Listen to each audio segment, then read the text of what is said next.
never have we seen anything as unique as this one. They call it The Wildman, Stuart Mabbutt. And there's certainly only one of these. Taming the wilderness, with help from partners making this show and wider work in nature possible. Drift off and connect with nature, going wild with wildlife. To contact the Wildman directly, email Stuart at wildmaninspires.co.uk. We'd love to hear from you. Going wild with wildlife, with Stuart Wildman Mabbutt.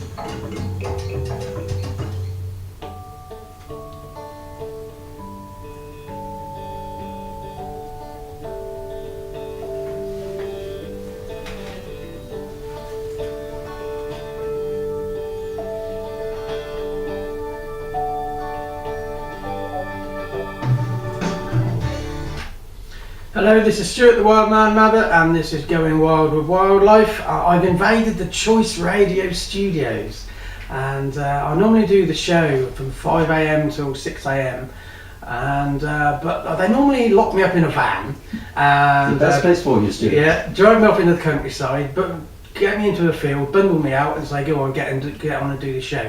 But I've escaped and I've actually invaded the studio today, and it's 3 years since I've been here, Pete. Time flies, doesn't it? Yeah. And you're looking nice and healthy now. Yeah, I'm healthier. You were struggling a bit last time you came with you. Well, I was like a mummy, all bandaged You were, up. well, yes, yeah. It's like you just come out of hospital rather than coming into hospital. Yeah, and I'm propped up by medication now, so I'm okay.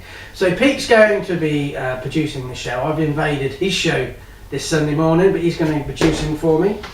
And I remember, my memory's really bad, but I remember you did a wonderful Sunday lunch last time I was in. Back at your place after the show. Don't you remember that? Yes, I haven't got anything planned. No, we're going straight off afterwards. You're going off, aren't you? Yes. But I just remember a wonderful Sunday lunch at your house. So, it's world famous. Well, yes, I remember your peas were wonderful. Anyway, I'd like to introduce my two guests. I've got Ross Arrowsmith with me. Good morning. And I've got William Mankelow. Good morning. Now, I was going to test Pete on a quick question here, but I want to explore during this show, explore nature through a photographer's eye and nature through a videographer's eye, a filmer. And I was going to ask Pete which one of these two did you think was the photographer, but sadly he got his camera out, didn't he? Yeah, he actually told you. He told me, yes. So William is the photographer and Ross is the videographer. Now I just want to ask you first, William, how did you first get into that medium of photography? Well, it goes back to when I was pretty young actually. First camera I got was when I was about 7 or 8 years old. I can't remember exactly how old I was, but my mum bought me my first camera, 35mm automatic. Everything was autofocus, auto load and everything like that. And she was and still is a very keen photographer. So it kind of runs in the family a little bit. My dad's also into his photography, had his own dark room in his house as well, so it was almost like I had to get into photography in some ways. Did you have any experience of the developing process of the ads? No, I didn't do that. I didn't do that too much later, until I did a study at college for a couple of years, did a part-time course and did some dark room work then. But really, to begin with, it was just photographing what I enjoyed looking at, which at the moment was trains and power stations and that sort of thing. Hasn't changed very much in the intermediate time. I still like to do that. So Ross, you're into filming. Yes. So that's not everybody's makes that jump. But how did you get into that? Well, again, I've been interested in it from a very young age, to be honest. I used to make YouTube videos with my friends when I was at school. Then I decided to study it at college, and it just kind of went from there. Really, I thought I don't like being bossed around, so I'll go into being self-employed as a videographer, and here we are today, I guess. So both of you, who are your inspirations in both of your mediums? Ross first. Who would? I aspire to the television creator Jerry Anderson, who created shows like Thunderbirds, and George Lucas, who created Star Wars. Yeah, I aspire to both of those filmmakers. Yeah, good filmmakers, both of them. Photographers for me, I mean, is anybody who takes an inspiring image really. I I can name drop a few photographers, such as Ansel Adams, who did some amazing work in the Yosemite National Park. Some of the most amazing photography I've ever seen. But anybody who really sort of enjoys their photography and it comes through their medium inspires me, really. Ansel Adams was very much black and white.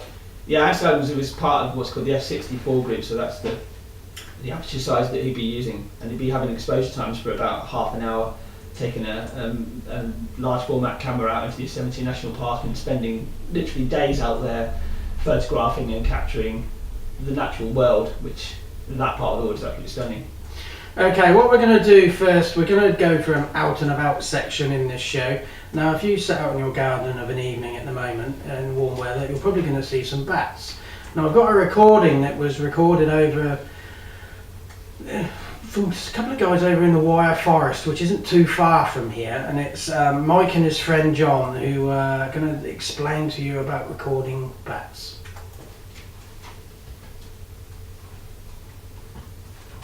Who's with me in the gathering darkness has both. His device detects whether there are any bats about. Yes, they are. Can you describe it, John? Yeah, it's just like a little black box. It's got two functions really. What you do is it's like a radio receiver. All bats use echolocation, which is a high frequency call which then tells them where things are. You tune it in. This machine lowers the frequency by 100. So that we can hear it. So you then record that, Yeah, owls in the take it home, Yeah. put it on the computer, and sit there for 4 or 5 hours. You get Tony, all these lovely pretty sonograms, and you should be able to tell roughly what family it is for a start, and then possibly what They're species. all unique then? Yes, they're all unique. So I switch it on. Yeah. There you are. What did you do there? What did you do there to suddenly make it How loud? about the speakers start? Oh, I was going to say. Probably on speakers, yeah. We're standing opposite An old Dutch bar. corrugated iron Dutch bar. There's quite a few bats there. So It's really extreme. it's a lovely one, yeah. There must be a lot of insects trapped inside. Built it in 2002 Going up there. when the new hospital opened. I'll show you later, we had various other studios before. And to be honest, it's as good now as it was when we built it. It's a really nice design, Yeah. nice and casual, yeah. We were restricted in space dramatically from what we had before, where we had 2 studios and an interview area. Then, because the hospital John, you moved come onto this around site, where you're the recording. brand new hospital, the old one was no longer available to us. So they offered us these 2 rooms which were book storage for the book service that went round on a trolley around the hospital. So we made what we could out of 2 rooms. Some hospitals, radio stations I go to complain that there's not enough room, but I always think of this place that you fit I it think all in you can do a lot. a lot with what you're given. Yeah. I mean, there are lots even smaller than that, so Yeah. like coming out of a broom A cupboard, basically, yeah. I then go into Horton, I think, of one of them, they're Yeah. in a cupboard. The one down in Winchester, Mm. what massive studios they had, and storage areas and things. I think we don't really need all of that. I mean, we don't even have the luxury of a backup studio, but we don't need it. So Yeah, what would the use of the backup studio really be? only if they wanted to do production whilst another program is going on live, that sort of thing, or for security, if you like, to have a backup system. Yeah. But you don't need costs, obviously, doing that. We're all charity, so you can't justify it necessarily. And one of the things that we did in this studio, which we haven't got in the previous ones, was it all went down onto a computer, and that reduces enormously the amount of space that you need, because you don't have record libraries and cassette libraries and CD libraries, which is what we had before. It's all on a bloody hard disk these days. Yeah. And we don't have any record turntables. We have CD players for the speakers to use CDs. MP3 players, we can play MP3s directly, it's no problem. But it was the turntables that take up room in the studio. And the records you need to play on as well. Yeah, exactly. And compare the quality. I mean, there's no comparison in the quality between that. I don't know. No, he's just doing the sound of the last moments of a moth's life when a bat eats it. There we go. Not taking this seriously. 27 seconds. Here we got our jingle at the end. It's all very, very weird and wonderful. Next Next up, Stuart The Wildman Mabbutt, Taming the Wilderness.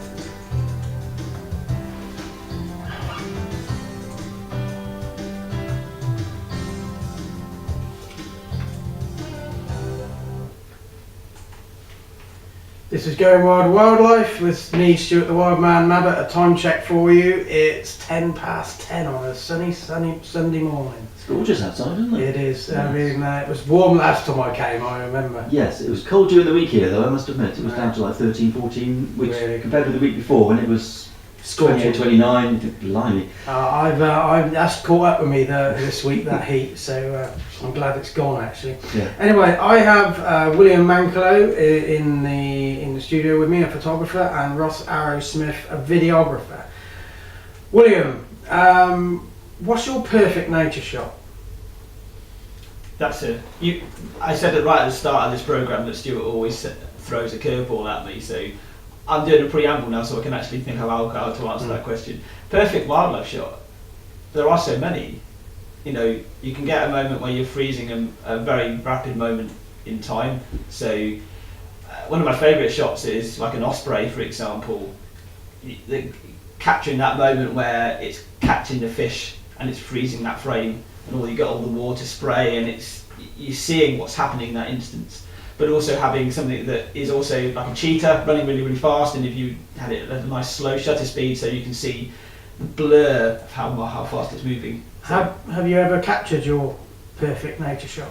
no, not really. I think I generally don't have the patience to stand around for a very, very long time. If you want to get really, really perfect wildlife shot, you need to spend a lot of time out in the wild to really capture it. Ross, your perfect nature shot as a videographer. Yeah, I've had a little bit more time to think about this one, haven't I? I don't know, but I quite like getting reflection shots in. So I remember when we were doing some filming at Port Meadow, I quite enjoyed trying to get nice reflection shots in the water and trying to match it with reality and then what's reflected in the water. Or So you have captured your perfect nature shot? in a way, I think I could improve it over time. And at the same time, exploring drone footage and stuff from like aerial shots, I think that you can get some nice countryside shots from the air. Okay, well I'll throw a curveball to you both at the same time then. Both to you equally. What are the main differences between your two mediums? William as a photographer and Ross as a videographer. What are the main differences? Ross, go for it. Well, okay, I think photography, with a photo, it can be a bit more, I don't want to say staged, feels like the wrong word, but like filming, it might be a bit more raw in that you're just kind of waiting for anything to happen because you have got the time to wait, whereas photography, you're kind of intensely waiting for that moment. Yeah, I was going to say photography will capture a moment where moving image will obviously capture a story. I mean, you can tell a story with images, of course you can, but you can easily take a photograph out of context far easier than you can do a moving image. Okay then, so where do your mediums overlap? I think it's a combination. If you've got a combination of both video and still imagery, it's a bit like anything. So if you have a combination of still imagery and words, the words will be better. Words will be more impactful if you've got an image, and vice versa. I think having imagery and moving image, they complement each other, definitely. And yeah, go on. Yeah, I think obviously with video, usually you've got sound to think about as well, and that can add often a lot more impact than maybe the visuals do, depending on what you're filming. So what do you think your two art forms could learn from each other? I think what I do some video work myself. I mean, predominantly I do still imagery, but I think that what I learned from videography is remembering that you're trying to tell a story. And I think videos really obviously capture a continuous moment in time, whereas photography is that's still that moment, that fraction of a second. Yeah, I think photography reminds me to focus on sometimes the moment rather than just getting, if you're filming a general shot of a field or something, it's photography reminds me that get that moment of, the swift flying into the bird box or, something like that intense moment. Okay, Pete, we're going to break now for a listener request. I've got a listener request from somebody up in Cumbria, and I've got a quick bit of trivia. That you selected a song by Simon and Garfunkel, and a little bit of inside knowledge. I actually wrote this song, but they nicked it off me. Really? So you've got to work out what the original name was because they changed it when they released it. So let's have the listener request and see what you think. The song which best reminds me of nature is Simon and Garfunkel's Bridge Over Troubled Water. It always reminds me of the river in my village, which always used to flood. Yeah, I wrote it Every originally. year, almost every year. I used to flood the bridge. Do you remember this? To get out. I think I do. This is Going Wild with Wildlife with me, Stuart The Wildman Mabbutt, and with Pete producing the show. I've invaded the studio this Sunday morning. That's my pleasure. And before that, Bridge Over Troubled Water, I said, Pete, that I actually wrote that song originally. Oh yeah, we didn't have time to think about it really because we were talking about other things. Yeah, exactly. But considering I have West Country roots, what do you think that was originally called when I first wrote it? The Bridgewater song. No, Trouble in Bridgewater. Trouble in Bridgewater. Well, I was close. Yeah. So that's what it was when I originally wrote it. Trouble in Bridgewater. That I nicked. But it doesn't fit the Well, no, they changed it. They didn't just change the lyrics and the name, they changed the Changed actual- everything. Yeah, the tune as well. It died like that the first time I told that joke as well. I'm surprised you ran it again. Well, no, one day I'll get a laugh out of it. I don't know where Bridgewater is, so you just completely lost me. Somerset. Where's Somerset? Somerset. Yeah, Somerset. I guess. Okay, William, photographer, Ross Arrowsmith, cameraman. Do you want to just give a quick name to your companies? Arrow Productions, that's what I call myself. And yeah, I'm under shot at an angle. Okay, so if you're both out in nature, how do you capture it on photography and film at this time of year so listeners could maybe get some tips? Ross? I think, well, one of the tricks is if it's really sunny, you can often actually get quite a lot of overexposed shots. That's definitely a challenge I have. So if you're filming something in the shade and something not in the shade, it's quite hard to get the balance right. So choose your locations well, I would say. This time of year, the sun gets up early in the morning. So get out early, that's when a lot of wildlife is about, so you're likely to see it. Get to your local nature reserve, wherever that is. Be ready with your camera with the settings on for lower light, and then just go for a nice quiet walk and see what you can capture. Either whether it's small or large, you'll see something, basically. What are your favourite seasons to work in?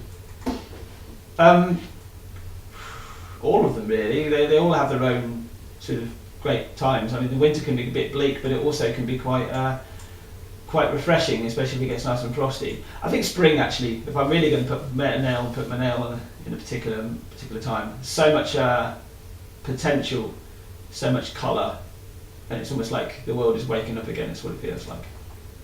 Yeah, I would say probably autumn is. I know it's quite a generic choice because it's very like orange trees and leaves and stuff. But I still think that it's a stunning time of year to capture stuff. And I would agree with spring. It's quite colourful. Summer maybe a bit too hot.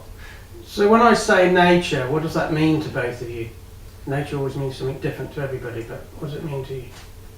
Well, I would say, I've grown up in a village, so whenever you say nature to me, I always think of like the woods or, a lake or an expanse of fields, probably more so than actual like wildlife or animals. Quite simply, my mum, actually. Whenever I'm out in nature, I'm always thinking of my mum, because she was the one that really got me into it. So where she still lives, there's the Lye Valley Nature Reserve, which is right behind us, and in our summer holidays we'd just go for walks through there and up to Shotover, the local place. And that's in Oxford, the country park. The country park in Oxford, yeah. And we go out fishing and stuff, So it'd be me, probably my mum and sister, probably the things I think of when I'm in nature, definitely. Okay, so you're not just nature filmers or photographers, you do other stuff. Yeah. I mean, I think that it's part of what I do, definitely, but I really enjoy capturing railways. Rail photography is my real sort of main hobby, as it were. As far as work is concerned, I do like to capture people, places, and then use that photography for whatever means that people want to use it for, really. If you're listening to this, you'll be glad to know that I've forced William to hang his anorak up outside in the next room, you know, so because it would have been too rustily on the microphone, I think, talking about trains too often. Ross? Yeah, I think one of the reasons I enjoy filmmaking and videoing so much is the sheer variety of stuff. So, you know, being all the way out in the woods filming nature, and then being back learning stuff at maybe an accountancy conference or something, or, you know, filming somebody cook. You know, there's just so much variety to it. So going forward, you know, nature meant something in your past, you're working in it now. What do you think nature will mean to you in the future? I think it will continue to be the same companion, I suppose. So when you're having a moment in life, whether it's good or bad or stressful or not stressful, it's a place you can always return to. And if it's a place that you're really familiar with as well, you definitely just enjoy it. It's going to be the same for me, really. I don't think it's really going to change. Yeah, I would probably agree with that. I'd say having the familiarity of going somewhere regularly, it's kind of like, I like to think of a place I go in my village as like my spot, because no one else is sort of there. It's quite like special and it's got a good view and stuff. So it's that Ross's tree that I often mention. It is, yes, indeed. Okay, Pete, have you tried both photography and filming, or just? Yes. Over the years, I used to have a cine camera, as it was then, before video came along, and then using VHS-C, the compact, or SVHS-C, the high quality one, on the video camera, and then kind of playing around with making shorter videos. They're all like holiday things, to be honest, that sort of thing. But the technology has now changed dramatically, so it's so much easier to get a polished, finished result than it was ever in the past by people who've really got no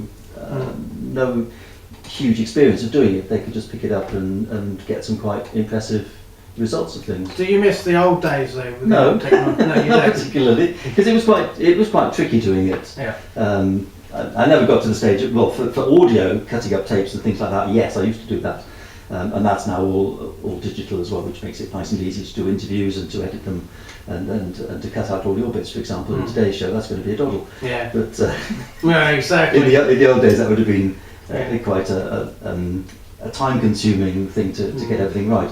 Now you get so many chances to edit and to take out the bits that don't work that nobody notices they're not there, which is kind of makes it a bit false in a way, but it makes the end product that much better as well.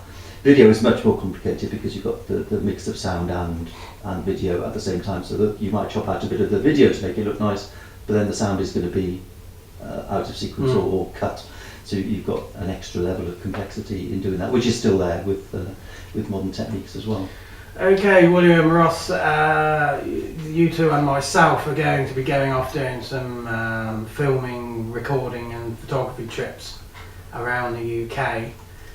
Tell us more about that. I've got a leaflet here about the Guernsey trip, but just tell anybody who's listening, you know, because we might be coming to Worcester to do some of this. Indeed, yes. Well, the People's Countryside was kind of like almost like a joint idea, really, wasn't it?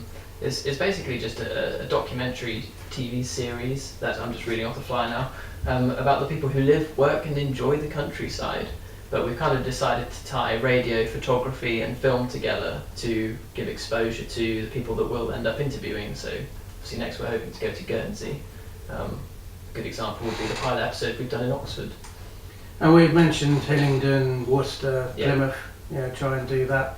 But you came in, William, when Ross and I were running with that idea. I mean, what's your perception of it as coming in halfway through? Well, I was obviously quite familiar with it anyway, because we've been working together on other things, and you've always been talking about this idea of the People's Countryside. And I mean, the pilot shows that you've done, of course you interviewed me as one of those sat in Dickel Railway Centre, you mentioned trains again. Railways again. William is on a sponsorship to get the word railway. Yeah, I should be on a sponsorship, we should say. It's trying to help improve the state of nature in a particular location.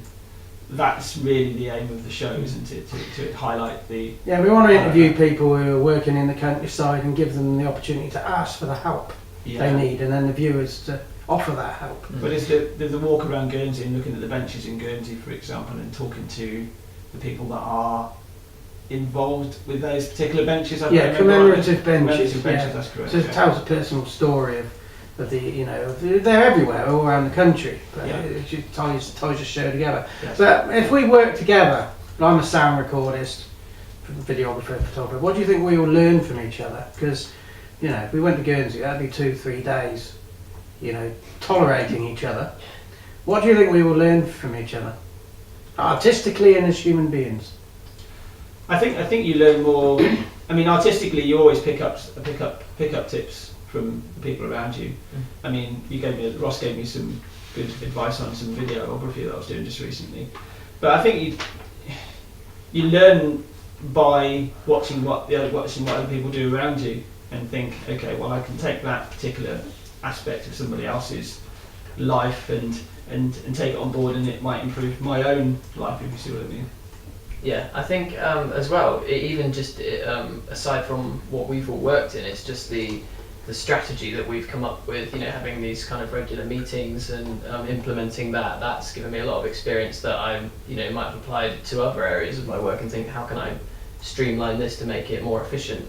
So there's the learning process, I think, goes beyond a lot of what we do already. And we just get to know each other better as well. I mean, we might end up winding each other up a bit together for 3 days, but it's a natural thing, though, isn't it? If you're working hard and you're working long days, that will naturally happen anyway. Turn the question on Stuart then. What do you think will be the benefits or the disadvantages of working together with these two? The benefits are, it's just another perspective. It's always good to challenge your own thoughts, your own patterns, your own behaviour. And when you work, you have these habits. It's good to challenge yourself. The downside, I don't know. I've not been there yet. Smelly feet. Too much talking about railways. Yeah, too much talking about railways, and when you get these two together, because I was late for a meeting once.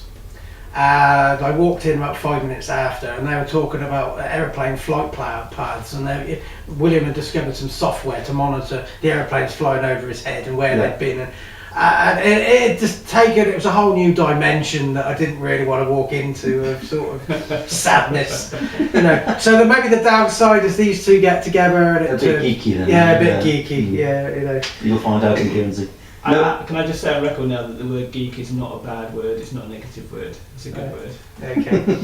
Okay, another curveball, Pete. Can I have a drum roll, please?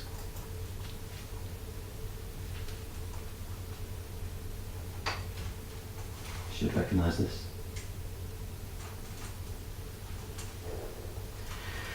Okay, the 4 philosophical nature questions. Ross has never been asked these. William has, but twice. So I will fire these out to all 3 of you. Pete as well. Oh. Is there any such thing as human nature? Pete. Human nature. I guess it's a popular concept that human nature exists. It's the way that people comport themselves, people's behaviour, that sort of thing. William? Human nature is nature, isn't it? We're all part of the natural world. We just don't think we are. We try to kind of take ourselves away from the natural world. So human nature is really just being a natural animal. Yes, we're all taught to think logically and intellectually, but at the end of the day, I think we all have certain preferences and a nature about us. Okay. If so, question 2, if it can be defined, how could you characterise human nature? William? We're just an animal, aren't we? Really, basically an animal. So your human nature is just, like Ross said, it's almost that you're taught certain ways of being, but you're always going back to a certain natural state of being, and that is this human nature, and it's different for every person as well. Ross? Yes, it's like where the way you're brought up can influence, how you see people, or how you do things, or what you think about things. That's all just part of human nature, isn't it? Pete? How could you characterise human nature? That's a difficult one. We see ourselves, like William said, as something different from nature, in which we are part of nature nonetheless, but we kind of think ourselves as superior to the other natural beings around us. Okay. On number 3, this one to William first. Is human nature good, bad or indifferent? I think we're going back to this whole superiority complex, that we always say, oh, sharks are terrible because they do this, and rats are terrible because they're vermin and they do this, and it's like, well, actually, we're no better. If you look at our track record and how we've murdered many different species and murdered ourselves for no reason whatsoever other than the fact that we're wearing different hats or something like that. It's just we are what we are. We sort of be. Pete, good, bad or indifferent? It's probably good for humans, but probably bad for nature as a whole. Ross? I'd say indifferent. Yeah, I think some people go above and beyond to be kind and do good things in life, and like William just said, some people are always fighting and stuff, and that all comes down to the way you are and human nature. You're the only second person to ever say indifferent, but that's all good. And the last question: what is the goal of human life, Ross? I think it's just to enjoy the time that you're here, to leave the world a better place than you started in. So, yeah, phrase that right, I think. Pete? One of the aims, obviously, is to continue human life. Yeah. That's as with creatures as well, who do it unthinkingly. It's just in their DNA to do it. We think about what we're doing, but ultimately you want to continue the human race. William? To continue human race, and also because we are so much more developed than even the closest animal to us, if there's any threat to humans, we generally go and kill it. That's the reason why more people kill sharks than sharks kill people, for example. I've got a bit of a bee in my bonnet about sharks. I think they're lovely creatures and I think they're very vilified. But I think that our goal is to stop other creatures coming along and sort of taking our place at the top of the food chain. Okay, so if you're listening to this, what do you think to those questions? It's just have a think. I mean, your answer may change over time. Doesn't matter, but it's worth asking yourself that question. Now, the next section of this show is I always do a topical news item, and it's sort of topical. I had an email through the other day about a new sound recorder, a new parabolic dish to go out and record nature. And it just opened my eyes to the way technology is progressing slightly. No, that's the topical news because I had the email through yesterday. So my question is to both of you, William and Ross, where do you think the technology in your art form is going to go going forward over the next few years? I think for photography it's always going to go smaller. You're going towards a lot more mirrorless cameras now. But in a way, I'll answer another question that I've always asked myself is what would I like it in a camera, I suppose. And I've always wanted to be able to have the ability to have a camera actually in my eyes, so I can often see a photo and know what I want to capture, and then literally if I had the blink of an eye I could take a picture at that moment in time. Just by seeing what I can see, that would be sort of where I'd like it to go. Yeah, I would agree with the smaller point, because off air we were talking about mobile phones and how cameras have kind of adapted more into phones, and filming everything is everywhere with Instagram, Snapchat, Twitter, Facebook. So I think filming will definitely be more and more streamlined into mobile technology. Okay, as a slight aside, I said earlier, what do you think you guys can learn from each other in your different art forms? A slightly different approach to that. What do you think you should learn from each other? Not what can you, but what should you learn from each other? I don't know. I'd go for something along the lines of something that I literally just don't know. You don't know everything in life, do you? So, like I said earlier, Ross had helped me with a bit of videography and some really simple ideas that I wouldn't have even thought about. It was about editing the video down, and it was about synchronising sound with the video. And I never would have thought about approaching it the way he did. So you're learning a new approach to something that you've done yourself, and it's challenging. Maybe you talked about earlier, Stuart, about challenging habits, didn't you? Yeah. And I think that's really what you do. You learn things and it challenges a habit of your own, really. Yeah, and like we were discussing lenses as well, and you were telling me about how lenses can do different things, and what you've shown me some photo examples of how you've used maybe a prime or a zoom lens for different requirements. What's the prime lens? So a zoom lens is one that like zooms in, so zooms the shot in, but a prime lens is like a fixed. It just stays as one sort of still shot. So yeah, we were kind of discussing the technicalities of it, and I've only just got like a DSLR lens changing camera, so I've been getting used to lenses, and William and I have been able to talk about that more now. It's largely about extending your imagination, really, isn't it, as well? The things that you didn't even think you could do. Yeah. Suddenly somebody else shows you something, you think, yeah, I could do that. Well, I'd never thought of it before. Yeah, definitely. Okay, this is Going Wild with Wildlife. We've invaded the studios on this Sunday morning, and it's 10:40. There's 20 minutes left, and before they actually bundle me back into this van, lock it, and drive me out into the countryside again for me to do another show, I've escaped. Anyway, this is where I do countryside discs. We had a listener request earlier who picked Trouble in Bridgewater, or Bridge Over Troubled Water, shall we say. And to them that reflected in some way nature, and I'm going to throw open 3 tracks of music to our guests, and they will choose 3 tracks that to them reflect music in nature in some way, not music. Now William, what's your first track? It's by a man called Graham Coxon. You might be familiar. If anybody knows the band Blur, he was the guitarist, or still is the guitarist in there. And the track I've chosen this morning is In the Morning, funny enough. So why did you pick that to reflect nature? Well, he wrote this whole album was a sort of story of a person travelling through life, and it's a very folk album, lots of natural sounds to it, and it just feels like a song you want to listen to on a very bright sunny morning, early, just kind of as you're waking up. What memories are tied in, deep memories with this?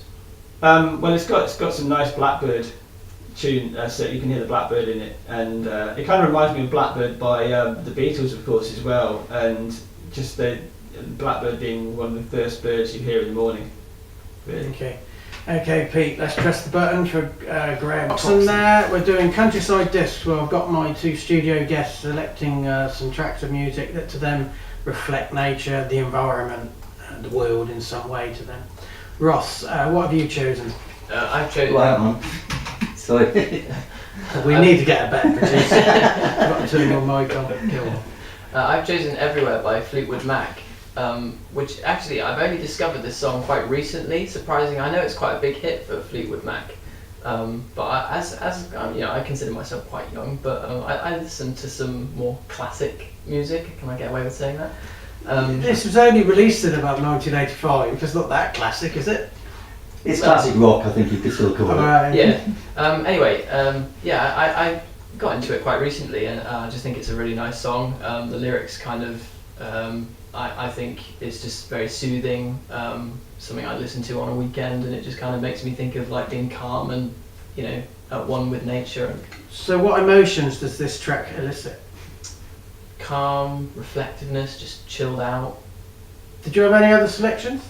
Any other selections? Instead of this, or is this the only one? If I had to choose another one, I'd have said probably Queen, Heaven for Everyone. Right, okay. Because that's I think that's a really nice song about how the world could be, if we all just behaved properly, the world could be a better place and we could look after it. And it's just a really nice sounding song, especially as a big Queen fan, and knowing it was one of Freddie Mercury's last songs. I think it's just a really nice sounding song. That was played at my mum's funeral. Yeah. When they carried the coffin in twice, because they took so long to carry it in, they had to play it twice. Anyway, let's have Fleetwood Mac and what was it? Everywhere.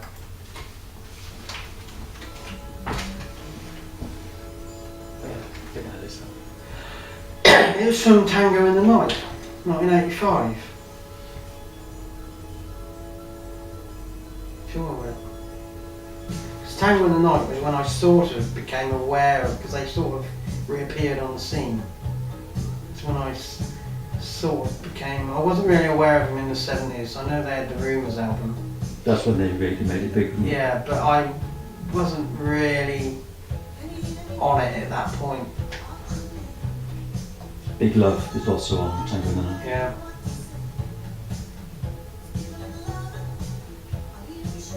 Tango in the Night was on Tango in the Night as well.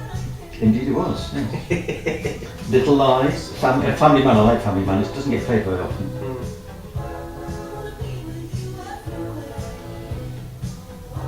Just trying to think of the track to do for later. Plenty of time. I know, but it's like you can think of about 100 songs and different reasons for it. You know, Just think one that jumps out.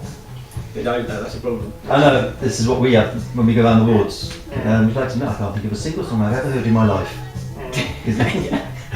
When you just asked to say something like that, you think, your mind just goes blank and then you think, oh yes, oh, you say, oh, do you like soul music? Oh yeah. And then you start reading things off and it all comes back to mind. Or people look at their iPhones or phones where they put their music on. I have the opposite problem, so I can think of 100 songs, Yeah. but I don't know which one to pick. Well, we could do 100 if you want to. Take over the programme. Yeah. I was thinking of Janny Jones by The Clash, just because I like how aggressive Joe Strummer's voice is. Yeah. We have a whole range of music that's been chosen. Janny Jones. From classical through to more rock stuff. I can pick a classic. I can pick a classic track, but I can never remember. I like those particular movements, but I can never remember the name of them. Oh right, yeah. Yeah, so yeah, it's a bit of, I like a bit of Sibelius. My wife's Finnish, so I've got a She's Finnish. Finnish, yeah. Oh. Sibelius is a Finn. Yeah. And he did a big piece of music called the Karelia Suite, which is Karelia is where my wife is from as well, so it kind of reminds me a lot of that. But So with a K, you'll see. K, yeah. Yeah. You got one of me sat here doing this. Not yet.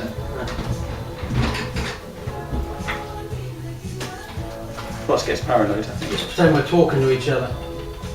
That's a Rossism, that is, isn't it? Yeah, whatever. Yeah. Oh, I like that one. Well, It's a good one. You're looking happy, Stuart. That's indigestion, don't confuse it. Half a minute. I'll do some when I finish videoing. Sorry. Didn't need Just that do it one, else you do.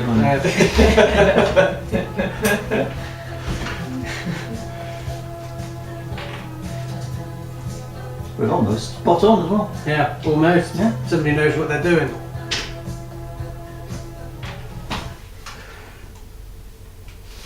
This is Stuart The Wildman Mabbutt and Going Wild with Wildlife. It's coming to the end of the show where I've invaded Pete's Sunday morning show and they're going to bundle me back into the back of this van and off into the countryside. It's gentle invasion at least. Yeah, gentle invasion.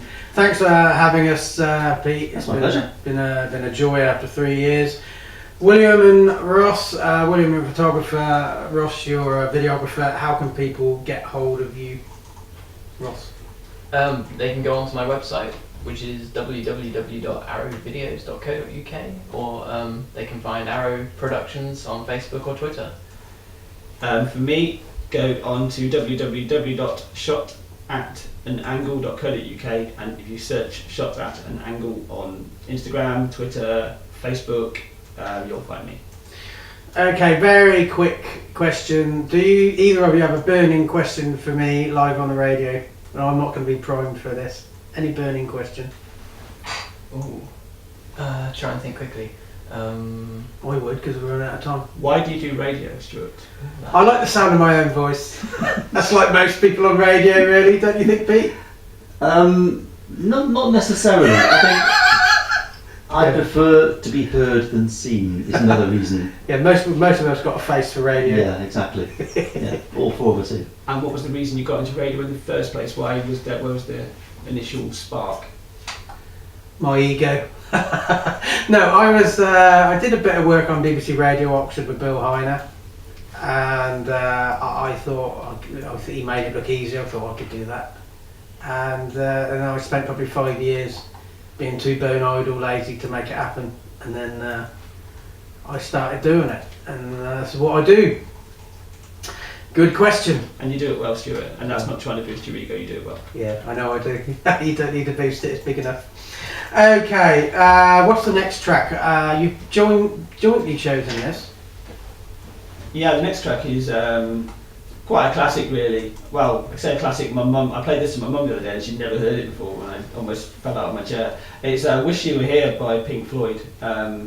And why did we choose this one, Ross? I think we were put on the spot, weren't we? Yeah. I think Pink Floyd I quite like generally as a band, and this is one of them more popular songs. I think it's a good song. Yeah, and it's also because you kind of, it's the whole idea of wishing you were here, and if you're out in nature, sometimes it's nice to have somebody that you're close to. Yeah. So you're quite a bit younger than us, Ross. Indeed. How do you perceive Pink Floyd and their body of work? I think old is the wrong word, but like I've always been told to go with words like original or classic to not offend anyone. Yeah. You should have said that when we were driving over. Stuart, you're original or classic, not Yeah. Stuart, you're old. Yeah, exactly. I was just thinking that Pink Floyd a lot of the best material was recorded before I was born as well. So it's quite timeless, do you feel? Yeah, I think the thing with a lot of like a band like Pink Floyd is they're all talented musicians that can play instruments. A lot of today's musicians can't. It's just done through computer stuff, and I think that's a really important thing to remember. Is they're just a very atmospheric, raw, and genuine band. Okay, so Pete, thanks for hosting me today. My pleasure. I was going to give you a piece of information about the mastermind thing, go which on. I forgot to do at the time. It's called Approaching Menace, which is quite a good name for that particular piece of music. And it was written by Neil Richardson, who was born in Starport and went to Hartlebury School, just down the road from here. Really? So yeah, local link there to Mastermind. Bit of trivia there for you. Yeah. Thanks for coming in, William. Thanks for having me, Stuart, as always. Ross. Yeah, and thank you, Stuart. Thank you for listening. I will leave you with Pink Floyd and Wish You Were Here. So thank you for listening. So until next time. Well, next time, 5 o'clock tomorrow morning. Yeah, 5 o'clock tomorrow morning. Yeah, 5 till 6. So until next time, goodbye.